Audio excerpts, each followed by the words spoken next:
Vodafone idea limited और INOX wind, दो companies के बारे में इस वीडियो में डिस्कस करेंगे, तो एंड तक देखना। आइनॉक्स विंड और स्पेशली विंड एनर्जी, क्योंकि आइनॉक्स विंड विंड एनर्जी का एक इंपॉर्टेंट पार्ट है, सुजुला एनर्जी लिमिटेड भी विंड एनर्जी का एक इंपॉर्टेंट पार्ट है। और ये वाली अपडेट जो कि कल के दिन मन की बात में प्राइम मिनिस्टर नरेंद्र मोदी ने ये स्टेटमेंट दिया, और स्पेशली अगर स्टेटमेंट से ज्यादा कहें तो ये डाटा प्रोवाइड किया कि 56 गीगावाट तक की कैपेसिटीज अचीव की गई है विंड एनर्जी, अकेले विंड एनर्जी की तरफ से इन ईयर 2025। ये डाटा कल के दिन एक बहुत बढ़िया इंपॉर्टेंट देखने को मिलता है। रीजन क्या था इस डाटा का?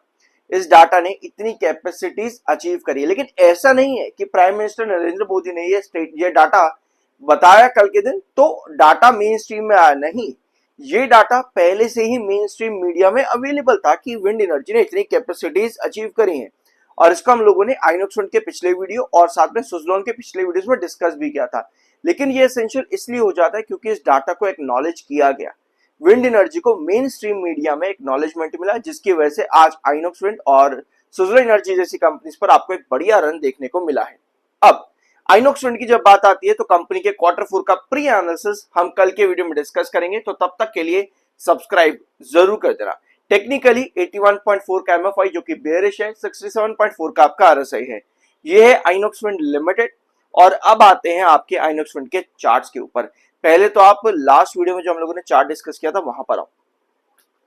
111 और ये नीचे जो आप देख रहे हो ये वाली लाइन, ये है 102, ठीक है। 111 और 102, 125, 200 EMA अभी आपका ऊपर ट्रेड कर रहा है, यानी कि 7 EMA 21 EMA दोनों नीचे हैं, यानी कि अभी भी स्टॉक को एक बड़ा ब्रेकआउट देने के लिए एक अच्छा मोमेंटम देना पड़ेगा। हमने डिस्कस किया था कि क्या यहाँ पे cup and handle pattern create कर रहा है INOX wind limited. Although last session में, यानी कि पिछले वीक के लास्ट सेशन के अंदर थोड़ी बहुत गिरावट जरूर देखने को मिली आइनॉक्स विंड के अंदर, लेकिन अच्छी चीज पता वहां पर क्या रही थी कि 102 हम लोग डिस्कस कर रहे थे कि ये आपका एक इंपॉर्टेंट बेस रहेगा, और ये रहा आपका रिजेक्शन, 111 का आपका रिजेक्शन, 102 का इंपॉर्टेंट बेस। अब लास्ट सेशन आइनॉक्स विंड ने क्या किया, 101 के भी नीचे गिरावट शो करी थी, लगभग 99 के आसपास तक स्टॉक जा रहा था, लेकिन वहां से दिन के आखिर के लास्ट सेशन के अंदर दिन के आखिर में बायर एक्टिव हो गए, नीचे की टेल लंबी उठी, और वो भी 7 EMA, जो आप ग्रीन लाइन यहाँ पर देख रहे हो ये 7 EMA की है, और जो रेड लाइन आप देख रही है 21 EMA की है। 21 EMA के ऊपर 7 EMA ट्रेड कर रहा है, जो कि एक पॉजिटिव साइन है टेक्निकल पॉइंट ऑफ व्यू पे, और वहीं पर ही आपको लास्ट सेशन बायर एक्टिव होते देखने को मिले। अब बायर एक्टिव हुए और आज के सेशन में वापस से आप आए हो 104 रुपए 9 पैसे के पास क्लोजिंग देते हुए। अब अगर हम ये तीन कैंडल्स देखें तो हम लोगों को नजर आएगा कि 104 रुपए पर कहीं ना कहीं आपका आइनॉक्स विंड जो है एक इंपॉर्टेंट रिजेक्शन फेस कर रहा है। ऑल्दो ये पूरा अगर हम कप यहाँ पर देखेंगे तो इस कप के अंदर क्या ये एक हैंडल जैसी पोजीशन है? अगर ये एक हैंडल जैसी पोजीशन है तो इस वीक के अंदर हमें 111 का प्राइस देखने को मिलना चाहिए आइनॉक्स विंड के अंदर। ये चार्ट बहुत ज्यादा एसेंशियल आइनॉक्स विंड के अंदर, जो कि 104 पर रिजेक्शन फेस कर रहा है। अगर इसी तरह से मोमेंटम बना रहता तो पॉसिबल है कि इस वीक 111 का प्राइस देखने को मिल सके आइनॉक्स विंड के अंदर। रीजन यही है कि 7 EMA के पास हम ट्रेड कर रहे हैं, जो कि 21 EMA के ऊपर है। ऑल्दो बड़े ब्रेकआउट के लिए आज स्टिल बिलीव, जो मैंने पिछले वीडियो में भी आपको कहा था कि 200 EMA, जो आप ब्लैक लाइन यहाँ पर देख रहे हो, ये 200 EMA की लाइन है, इसका और अभी नीचे डिसेंड होना ज्यादा जरूरी है, रादर देन कि हमको सीधा एक ब्रेकआउट देखने को मिले, वो थोड़ा सा मुश्किल हो जाता है। But yes, 200 EMA I believe कि यहाँ पर धीरे धीरे करके डिसेंड होता देखने को मिलेगा, जिसके बाद ये रैली और ज्यादा पॉजिटिव हो सकती है टेक्निकल पॉइंट ऑफ व्यू पे। तो 200 EMA स्टिल ऊपर है, 102 पर हमारा इंपॉर्टेंट बेस है, 104 पर पिछले 3 सेशन रिजेक्शन फेस किया है, 111 पर आपका हैंडल फॉर्मेशन कहीं ना कहीं कंप्लीट होता है, जो कि एक क्रूशियल रिजेक्शन भी है।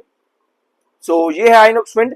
अब आते हैं आपके वोडाफोन आइडिया लिमिटेड में। वीडियो को एंड तक देखना और सब्सक्राइब जरूर कर देना। ये स्टेटमेंट कंपनी के सीईओ ने कई बार दिया है कि कंपनी के ऊपर सरकार का पूरा भरोसा है, कंपनी बढ़िया काम कर रही है, कंपनी का अपने आप को इम्प्रूव करने पर पूरा का पूरा कंपनी कोशिश कर रही है, कंपनी अपने आप को इम्प्रूव कर रही है, गवर्नमेंट ने कॉन्फिडेंस दिखाया है कंपनी के अंदर, और शेयर होल्डर जो है कंपनी में अभी भी गवर्नमेंट बनी हुई है। इस तरह के स्टेटमेंट्स ना कंपनी ने कई बार दिए हैं, वोडाफोन आइडिया लिमिटेड ने। लेकिन जब बात एग्जीक्यूशन की आती है तो अभी तक कंपनी को जो स्टेटमेंट देना चाहिए था एक्चुअली वो नहीं दिया है। यानी कि फंड रेस के रिगार्डिंग अभी तक कंपनी ने कुछ नहीं बताया। लास्ट क्वार्टर में कंपनी ने कहा था कि हम फंड रेस करेंगे फाइनेंशियल ईयर 26 के आखिर तक। फाइनेंशियल ईयर खत्म हो चुका है, ऑल्दो उसका रिजल्ट अभी आना बाकी है, अभी रिजल्ट्स नहीं आए, लेकिन अभी तक कंपनी ने कोई अनाउंसमेंट वहां नहीं करी है, उस एरिया को कंपनी टच नहीं कर रही है जो कि जरूरी है। लास्ट टाइम कंपनी ने बस 3300 करोड़ का एनसीडी दिया था फंड ग्रोथ के लिए, उसके बाद में कंपनी ने कोई अपडेट नहीं दी। लास्ट टाइम कंपनी ने जनवरी 2026 में रिलीफ ऑप्शंस के बारे में बताया था, उसके बाद से कोई अपडेट नहीं आई। ऑल्दो एजीआर के रीअसेसमेंट की जो बात है, लास्ट टाइम जब ये रिपोर्ट आई थी तो बस यही था कि अभी कुछ फाइलिंग्स या कुछ डाटा जो है वो अवेलेबल नहीं है, इस वजह से थोड़ा सा टाइम लग सकता है, यानी कि जून तक एक्सटेंड कर दिया गया, फिर जुलाई तक कर दिया जाएगा, बात अलग है बाद में, बट एक्सटेंशन ऑफ टाइम यहाँ पर वोडाफोन आइडिया लिमिटेड में बना हुआ है। अब मैं ये चीजें आपको क्यों बता रहा हूं, आप कहोगे भाई ये सब मुझे मालूम है, भाई मेरे को मत बता। ये चीज समझनी जरूरी इसलिए है क्योंकि अगर आप वोडाफोन आइडिया के चार्ट्स पर देखोगे, गिव मी 1 सेकेंड, पसंद आए तो सब्सक्राइब जरूर कर देना। यहां पर देखो वोडाफोन आइडिया इस समय कर क्या रहा है, एक सेकेंड, अगले चार्ट पे आते हैं। यहां पे अभी वोडाफोन आइडिया क्या कर रहा है, अभी वोडाफोन आइडिया 9.60, ये आपका इंपॉर्टेंट ट्रेंड है ना, यही हम पिछले 15-20 वीडियो से डिस्कस कर रहे हैं आपका वोडाफोन आइडिया में 9.60, ये एक इंपॉर्टेंट ट्रेंड है। अब इसके नीचे स्टॉक क्या करके बैठा है, हैंगिंग बेस बना करके बैठा, वो कुछ कर नहीं रहा है, कोई बड़ा ब्रेकआउट यहां पर नहीं दे रहा है। ऑल दो इसके नीचे जब आप देखते हो तो 8.40 आप लोगों को नजर आता है, जहां से 9.60 का बढ़िया सा एक प्यारा सा रिटर्न वोडाफोन आइडिया ने बना करके दिया हुआ है। 8.40 हमारा बेस था, 9.60 हमारा रिजेक्शन है, ठीक है। अब ये दो लेवल्स इंपॉर्टेंट इसलिए भी हैं क्योंकि अगर आप इसके लॉन्ग टर्म चार्ट के अंदर देखोगे, लगभग एक साल से एक डेढ़ साल का चार्ट यहाँ पर है वोडाफोन आइडिया लिमिटेड का, इस चार्ट पर आप लोग को नजर आएगा 8.40 और 9.60, ये दो ट्रेंड्स आपको यहाँ पर वोडाफोन आइडिया लिमिटेड के अंदर नजर आ रहे हैं। 8.40 आप लोगों को दिखेगा, यहाँ रिजेक्शन, एक बार रिजेक्शन, यहां पर पूरा एक हैंगिंग बेस और यहां पर भी बेस बना करके 8.40 आपको पता चल गया कि ये कितना ज्यादा इंपॉर्टेंट है। 9.60 जब आप देखते हो अभी तो रिजेक्शन दे ही रहा है, एक बार यहां पर बेस भी लिया है, यहां प्रॉपर रिजेक्शन दिया है, यहां एक बार बेस लिया है, इस एरिया के अंदर इस टाइम पर 2025 के शुरुआत के 2 महीने प्रॉपर रिजेक्शन दिया 9.60 पर, यानी आपको ये पता लग चुका है कि अच्छा ये ट्रेंड इंपॉर्टेंट है। और जब भी आप देखोगे इस वाले ट्रेंड पर 9.60 जो भी आपका रिजेक्शन है ना, यहां पर हमेशा डिसाइसिव मूव देखने को मिलता है वोडाफोन आइडिया लिमिटेड के अंदर हमेशा, ठीक है। इसके अलावा मैं आपको बताऊं तो ये पूरा वेजेस पैटर्न आपका था, फिर बाद में साइडवेज पैटर्न, कोई न्यूज ना आने की वजह से वोडाफोन आइडिया में आपको गिरावट देखने को मिली वगैरह वगैरह, ये सब चीजें हो चुकी हैं। अब यूजुअली क्या होता है जब कोई स्टॉक एक डिसाइसिव प्राइस के पास में इस तरह से साइडवेज पैटर्न चलने लगे ना, स्पेशली हैंगिंग बेस बना रहा है, जब भी 9.6 पर जा रहा है सेलर एक्टिव हो रहे हैं, जब भी आपको इस तरह का पैटर्न देखने को मिले दैट मींस कि आपके पास ब्रेकआउट की पॉसिबिलिटी है, लेकिन न्यूज का वेट कर रहा है। समझिए इस चीज को, कई बार क्या होता है कि स्टॉक एक पर्टिकुलर प्राइस को लेकर के टच कर रहा होता है डेली बेसिस पर, अभी 9.65 पर है, हम इसको 9.70 कर दे तो कुछ खराबी यहां पर नहीं होगी, कुछ बदलेगा नहीं। 9.60 9.70 हम अगर दो प्राइसेस को भी लेके चलेंगे तो भी बहुत बेटर हो जाएगा, क्योंकि हमारे पास पेनी स्टॉक्स के अंदर एक कंक्लूसिव प्राइस कभी नहीं रहता, हमारे पे एक रेंज रहती है रिजेक्शन के अंदर या फिर बेस में। तो 9.60 9.70 के बीच में हम यहाँ पर मार्क करके चल सकते हैं कि ये वाली एरिया जो है ये एक रिजेक्शन का जोन है वोडाफोन आइडिया लिमिटेड के अंदर। वोडाफोन आइडिया लिमिटेड में ये कई बार देखने को मिलता है कि ये एक ही प्राइस के अंदर ना साइडवेज कंसोलिडेट करता रहता है, और तब तक करता है जब तक इसके पास कोई पॉजिटिव न्यूज ना आ जाए। और अभी पॉजिटिव न्यूज क्या आ सकती है, बस एजीआर के ऊपर, कि कंपनी एजीआर पर कुछ स्टेटमेंट दे दे, तभी आपको बड़ा ब्रेकआउट मिल सकता है, ठीक है। क्योंकि अगर आप इसके लॉन्ग टर्म चार्ट पर वापस आओगे तो आप लोगों को क्या मिलता है, हर बार जब भी कंपनी में एजीआर से रिलेटेड कुछ न्यूज आती है तब आपको ब्रेकआउट देखने को मिल जाता है। अभी कोई न्यूज नहीं है, फीका पड़ा हुआ है बिल्कुल, तो साइडवेज के अंदर चल रहा है।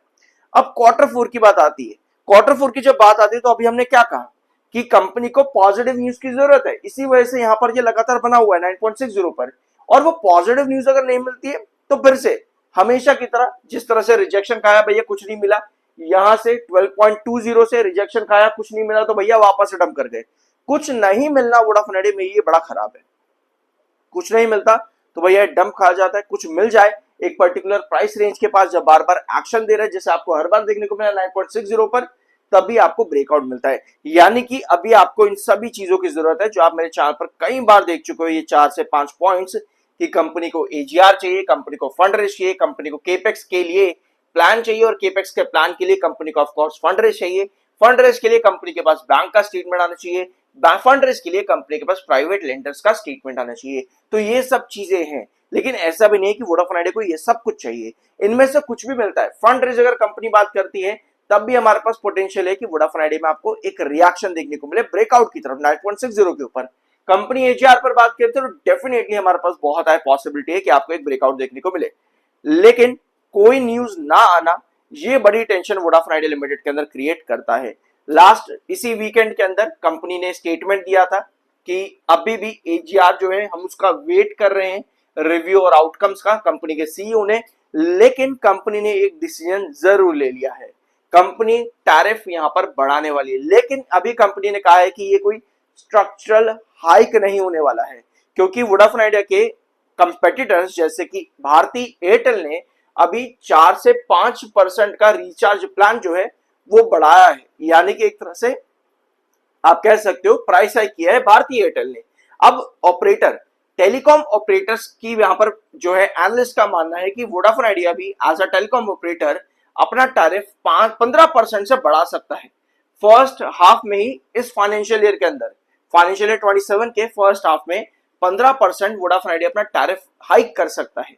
ऑल्दो वोडाफोन आइडिया ने यहां पर बताया है कि अभी हम सिर्फ और सिर्फ करेक्शन ही करेंगे, स्ट्रक्चरल हाइक की तरफ अभी हम नहीं जाने वाले हैं।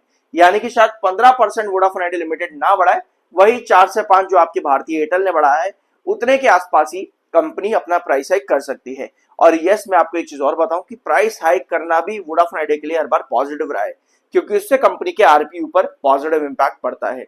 अभी क्वार्टर 4 नहीं आया है, यानी कि अभी आरपीयू का फाइनल डाटा भी आना बाकी है।